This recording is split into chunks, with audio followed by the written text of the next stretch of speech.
მოგესალმებით ჩემო ძვირფასებო და კარგებო. დღევანდელი თემა უფრო იქნება, ასე ვთქვათ, თვითანალიზის განხრით, ანუ თვითანალიზის ეხება.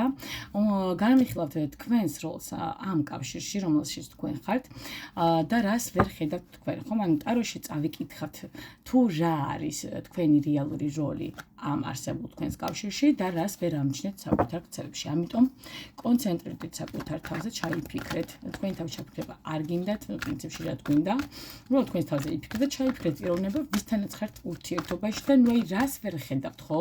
რა როლი გაქვთ თქვენ აი ამ ურთიერთობაში მასთან, ხო? ვისთანაც ხართ. ნახოთ თქვენი როლი ამ კავშირში, თქვენს კავშირში, რას ვერ ხედავთ და ასე ვთქვათ, რა არის ის, რაც თუნდა გაიგოთ, ნუ რაც თქვენ ასე ვთქვათ, არ გინდათ რომ შემჩნევთ, ან ვერ ამჩნევთ, ან მართლა ასე ვთქვათ, ან ძალით ვერ გინდათ რომ დააიგნოროთ, ხო? ნახოთ აბა რა არის ის რეალური მიზეზები, რა არის თქვენი რეალური როლი თქვენს ურთიერთობაში ამ პიროვნებასთან, ვისაც ჩაიფიქროთ ახლა.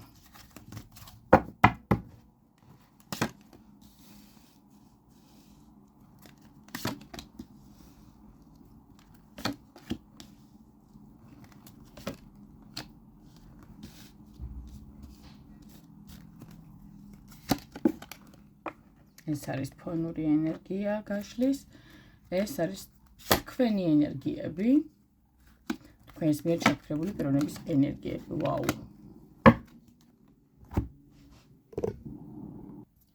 ნუ თავდაპირველად უნდა აღვნიშნოთ, რომ ამ გაშლაში მთავარი აქცენტი არ არის ის, რას აკეთებს, ესე ვთქვათ, ის სხვა ადამიანი, ნუ არამედ ის, აი როგორ მონაწილეობთ თქვენ ამ კავშირში და სად იქნება თქვენი ბრმა ზონა, ხო? აი გაშლის ფონური ენერგია, როგორც ასეთი 10-იანი პენტაკლები, ხო აჩვენებს, რომ თქვენ ამ ურთიერთობას თავიდანვე სერიოზულად აღიქვამდით, თქვენთვის ეს კავშირი არ იყო მსუბუქი და არც ახლა არ არის მსუბუქი ემოციური გამოცდილება და ასე ვთქვათ, დროებითი გატაცება არასდროს არ ყოფილა, ხო? თქვენ ეძებთ საფუძველს, სტაბილურობას, უსაფრთხოებას და მომავალს.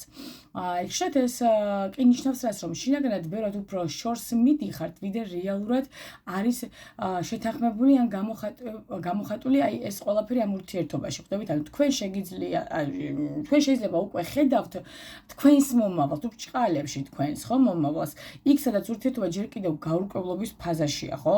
აი თქვენ ენერგია თასების, ტუზის ბარათია. ეს არის სუფთა ემოცია. თქვენ მიდიხართ პიროვნებასთან ღია გულით ურთიერთობაში, შედიხართ ღია გულით, გულწრფელი განზრახვით, სიყვარულის, მხარდაჭერის და სიმართლის, ეს ვთქვათ, მიცემის სურვილით, ხო და თქვენი ქცევა ხშირად მართალია შიდარწმუნებით, ხო, თუ გულწრფელი იქნებით, თუ ბოლომდე გახსნილი იქნებით, ურთიერთობა თავის გზას იპოვის. რა თქმა უნდა, ეს არის ნორმალური ადამიანის აზროვნება, მაგრამ ნუ რა ვქნათ, ყველა ნორმალური არ არის და მეორე მხარე ასე არ ფიქრობს, როგორც ხშირად ხდება ხოლმე, ხო?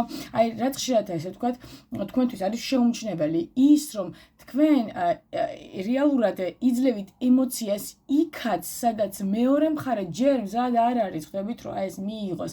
თქვენი ეს გახსნილობა შეიძლება დარჩეს უპასუხო და თავიდან გადაიქცეს შინაგან შიდა იმედგაცრუებად. მის ენერგია არის რვიანი თასების, სრულიად თასებია კი, მაგრამ თქვენი თასების ტუზია მიმღებლობა, სურვილი მისია რვიანი თასების, სრულიად სხვა მდგომარეობას აჩვენებს ეს თასები, ხო? აი ეს არის ადამიანი, რომელიც ემოციურად გშორდებათ, იხევს უკან, ცდილობს დააკტოვოთ. დატოვოს ისაც მისთვის მძიმეა და გადაუჭრელი ხდება, ხვდებით, მოუგვარებელი ხდება და ეს ასე ვთქვათ, დისტანცია და წასვლა ყოველთვის არ ნიშნავს გზნობების გაქრობას. აი რვიანი თასები ჩემს პრაქტიკაში ზოგადად ყოველთვის ვიძახი და ვიტყვი კიდევაც არ ნიშნავს იმას, რომ პიროვნება რადგან გშორდებათ, მიდის იმიტომ, რომ გზნობა არ აქვს. არა, უბრალოდ მიდის იმიტომ, რომ რა თქმა უნდა გზნობებით მიდის, მაგრამ მისთვის უკვე რომ მძიმე ხდება, ესე ვთქვათ, სიტუაცია და გზნობების ტარება მაგ შემთხვევაში რომ მიდის, ემოციური მდგომარეობით მიდის. ანუ აქ თქვენ ერთმანეთისგან განსხვავებულ ფაზებში ხართ რეალურად, ხვდებით? ანუ თქვენ მიდიხართ გულით გულისკენ, ის კი დისტანციით, გზნობებით მიდის დისტანციაში, ხვდებით? ანუ ეგეთი მდგომარეობა. თქვენ გზნობებით გზნობებში შედიხართ, ის გზნობებიდან დისტანციაში გადადის. აი სულ სხვა ენერგეტიკის ხალხი აღმოჩნდით დღეს ჩემს გაშლაში, ხო? ამ განსხვავებულ ენერგიებს შორის ჩნდება დინამიკა, რომელსაც ეს თქვენ ბოლომდე ვერ ხედავთ. ეტლი პირველი ბარათი, ხო? აჩვენებს თქვენ სურვილს, რომ პროცესს მიმართულება მიეცეს, რომ მოთმინებით, ძალისხმევით ან კონტროლით კავშირი წინ წაიყვანოთ, რომ თქვენ გჯერავთ რა იყო და გჯერათ რა იყო და გჯერათ, რომ თუ კიდევ ცოტას მოითმენთ, კიდევ ცდით, ყველაფერი დაალაგდება, მაგრამ აი ნახეთ თავარი უხილავი მომენტი აქ რა არის, ის რომ ურთიერთობა ვერ მოძრაობს მხოლოდ ერთი ადამიანის ნებით, ხო? ურთიერთობა ერთი ადამიანისგან ვერ შედგება, ურთიერთ, ხო? ორი ადამიანისგან უნდა შედგებოდეს, როგორც ასეთი. და აქ არის მდგომარეობა არ გაქვთ. სამიანი პენტაკლი აქ მეორე ბარათი რაც არის, ხო, მიგვითებს თქვენს მზადყოფნაზე თანამშრომლობისთვის, ურთიერთობისთვის. თქვენ გინდათ მასთან დიალოგი, საერთოდ ძალისხმევა გინდათ, ანუ ერთად გინდათ აშენება, აი თქვენ გინდათ რომ ერთად აშენოთ ეს ურთიერთობა, ხვდებით, თუმცა რეალური კითხვა, რომელსაც საკუთარ თავს იშვიათად უსვამთ, არის რა? მართლა ორივე მუშაობთ ამ კავშირზე თუ მხოლოდ თქვენ, ხომ?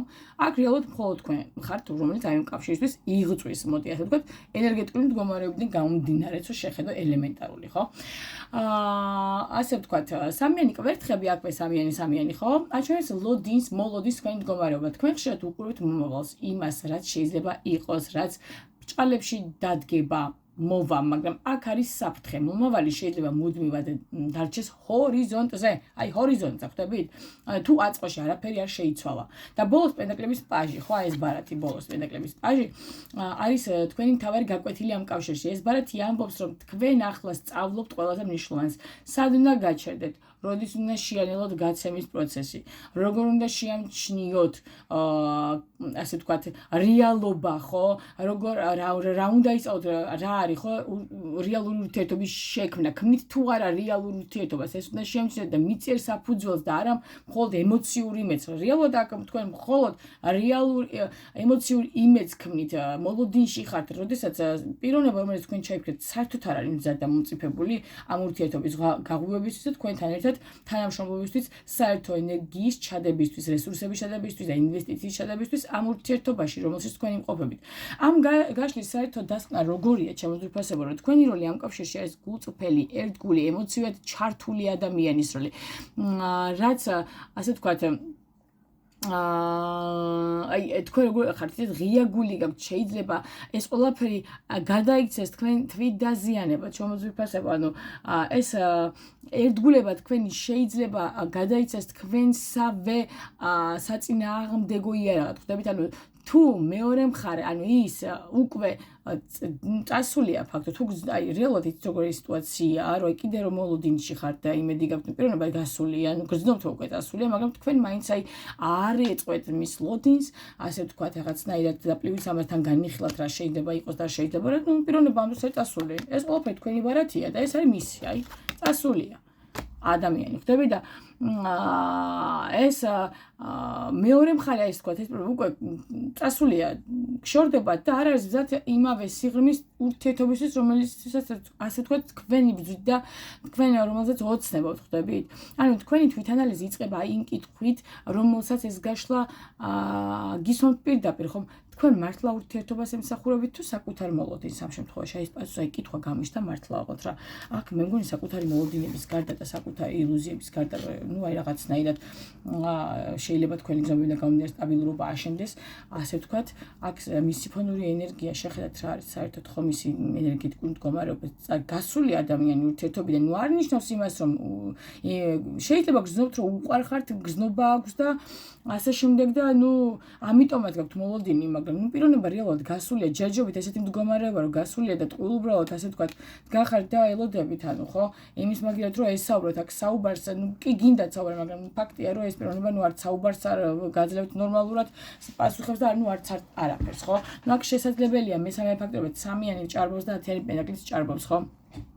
პლუსოვიანი თასების მდგომარეობა გასვლა ურთიერთობიდან იმის და გამო რომ არის არჩევნის ბარათი ასევე ეტლი, არის ასე ვთქვათ სამკუთხედური სიტუაცია, არა მე რა ვიცი, სულ სამკუთხედური სიტუაციები ამ მომენტისან მესამე ფაქტორები შესაძლებელია სამსახურეობრივი მდგომარეობაც იყოს, რომელიც ხელს უშლის, ან ორივეებთან სამსახურეობრივი და ოჯახური მდგომარეობაც უშლის ხელს, აი რაღაც, მაგრამ გზნობა ორმხრივია, თუმცა პიროვნება ნუ გაუბედავია თავის გზნობებში, ესე ვთქვათ, ვერ ბედავს ურთიერთობაში შემო გამოვიდეს, იმიტომ რომ ნუ აქვს რაღაც ვალდებულებები და ვერც გამტყუნებთ ხოლმე პასუხისგებლობები და ვალდებულებები ბევრს აქვს, ასე თქვა და უბრალოდ მკაფიო აქვს საუბარია საჭირო და არა ის თქვენი მხრიდან რომ საკუთარ მოლოდინებს ემსახურებოდეთ, მეტი აქვს სხვა არაფერი ისეთი არ ჩანს, ან უბრალოდ წლები რომ არ დაკარგოთ და დრო რო არ დაკარგოთ, იმიტომ რომ რავი, აბა აქ ისეთი გითხრათ რომ რამე იმედიანი და შეიძლება აქედან გამოვიდეს თქვენ, იმიტომ რომ სამკუთხედს ავიღებთ, მით უმეტესად პიროვნება არ აპირებს თავისი სტაბილურობის დარღვევას და თუ მესამე ფაქტორი შეიძლება მარტო ერთი მდგომარეობა იყოს მისი სამსახურების მხარედან, ნუ თავისი ასე ვთქვათ, ვალდებულებები და ასე შემდეგ, ამასაც გარკვევა სჭირდება, იმიტომ რომ იმდენად მყარად არის ჩაჭიდებული რაღაც თავის მიწიერ მდგომარეობაში, რომ აი რავი, ვერ ხედავ, მე აქ რომ თქვენსკენ მოდიოდეს, კი მოვა ემოციურად დაბრუნდება, მაგრამ მხოლოდ ემოციურად, ანუ არ იმ სერიოზულობით, რომელიცაც თქვენ გინდათ რომ დაბრუნდეს. რავი, ეს მდგომარეობა დღეს თქვენს ასე ვთქვათ, ჩვენ საჯარო გაშლაში ასე ვთქვათ, თუ რა არის ის, რასაც თქვენ ვერ ხედავთ და ან არ გინდათ რომ დაინახოთ და ასე ვთქვათ, ამიტომაც ესეთი მდგომარეობა. უფრო ვიტყოდი რომ არ გინდათ რომ დაინახოთ. და ზოგჯერ სიმართლის გაგება ჯობია ესეთ თვალფერი გავიგოთ ხო და იმალებით ესე. რა ვიცი, ეს უკვე გაქცევა სიმართლისგან და არ არის კაი მდგომარეობა მაინც და მაინც. მოკლედ ესეთია ჩვენი გაშლა.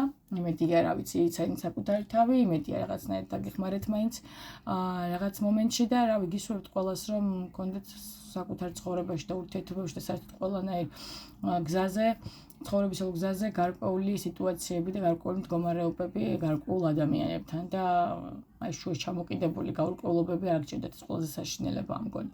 წარმატებებს გისურვებთ, შემოძვირფასებო, მადლობა რომ ჩემთან ერთად ხართ და საუკეთესოს გისურვებთ ყოველივეს ცხოვრებაში უფალი გფარავდეთ. კარგად იყავით.